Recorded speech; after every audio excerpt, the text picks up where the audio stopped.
Welcome back. Socialism isn't happening overseas anymore. It's now in our backyard. Socialist governments have left a path of destruction across Europe, Latin America, and Asia. So let's take a trip down memory lane. No greater history lesson of the failures of socialism than the Soviet Union. Vladimir Lenin plunging into socialism, which pretty much paved the way for the rise of Joseph Stalin, where we saw a famine. 5 million died in the early 30s because of Joseph Stalin, and at least 750,000 executed in Stalin's Great Terror. Why? Because those that wanted to rise up against socialism had to be persecuted with the grip of power that they had. That failure, one of history's greatest lessons. But remember East Germany, Ronald Reagan tear this wall down in 1990? Well, that begins under the East German government that also had to use coercion. And they did so by the Stasi getting over 189,000 informants spying on East Germans.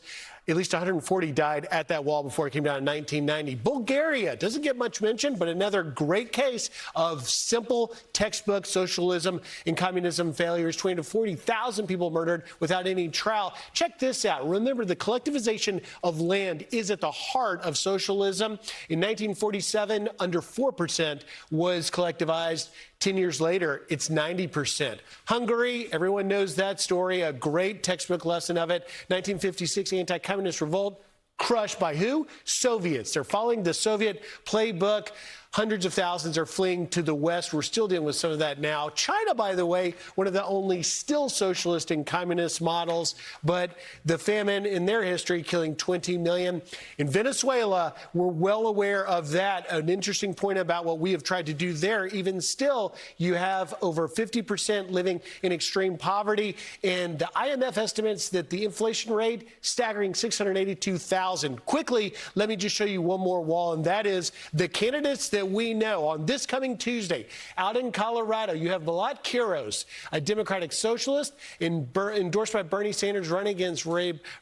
Diana DeGette, who's been there for roughly 30 years. She, by the way, lost her job as a lawyer in New York for writing anti-Israel writings. She is leading the Democratic Socialist charge out in Colorado. We have out in Missouri, remember Cori Bush? She was far left. She's socialist. And by the way, she's decided she's going to go farther left. Now, you've got in August a primary happening out in Michigan, and that is State Rep McKinney. Rep. Sri Tanadar, by the way, is a very progressive leftist. He's just not left enough. So the DSA brought in McKinney. And finally, out in Wisconsin, State Rep Hong getting in a gubernatorial race, gaining some ground, by the way, with her socialist push. We'll see where that goes. But it is all eyes right now on Colorado to see if Vlad Quiros can actually unseat I hope we put back that wall of socialism that you have, because there is an absolute blackout in American curriculum on these facts about the death, destruction, poverty caused by socialism. Take a picture, parents, of that. Show it to your kids, because it's not being taught in their schools. We're going to bring in Daniel Di Martino, who fled Venezuela as a teenager 10 years ago. Daniel, it's always great to have you on. You know firsthand, it's not something in ancient history, the death and destruction and poverty caused by socialism. What do you make of this, the rise of these quote-unquote Democrat, socialist, communist candidates in America? What would be your message to Americans, your warning? Yes, good morning, Rachel, Griff, Charlie. Look, what I see here is that there is a coordinated attack on the United States and on the Democrat Party. The socialists in this country know that they cannot create their own political party because they cannot win elections under this system. Nobody would vote for the Socialist Party. So what they're doing is that they're trying to primary and take over the Democrats from the inside and use them to advance their agenda. That's why they have a separate infrastructure. That's why they're funded separately. You know, when in New York City the primaries were won by socialists last week or this week, what happened was that Alicia Singham Goodwin, who is the niece of Neville Roy Singham, the far-left billionaire in China that's been funding all of this, she's on the steering committee of the New York City DSA and was celebrating and coordinating all of this. So we have, I fear, a foreign attack to take over the Democrat Party and ultimately the United States. You know, it's interesting. When I remember the fall of the Soviet Union, So much of that was driven by young people who were disaffected by the totalitarian state that is required under communism. And it's interesting to look around today. So many of those young people, as Rachel says, they're not taught about this stuff in schools. But what is it like for you, knowing what you know, to see this effort for socialism in America driven largely by young people? Yes. So in Venezuela, what's interesting is that they definitely created resentment among the population, the poor against the rich. And the poor, truly, in Venezuela at the beginning, in the early 2000s, did support Hugo Chavez, did vote for socialism. That's what makes the Venezuelan case important for us in America, that Venezuela is the only of the socialist cases that you guys mentioned that elected socialism into office. And of course, we couldn't elect it out. We needed President Trump to come in on January 3rd. So the difference with America, though, is that it's not poor people voting for socialism. It is highly educated, middle-class people. There has never been people so free and so rich in a country like America that are voting for their self-destruction like this. Yeah, there's no question about it.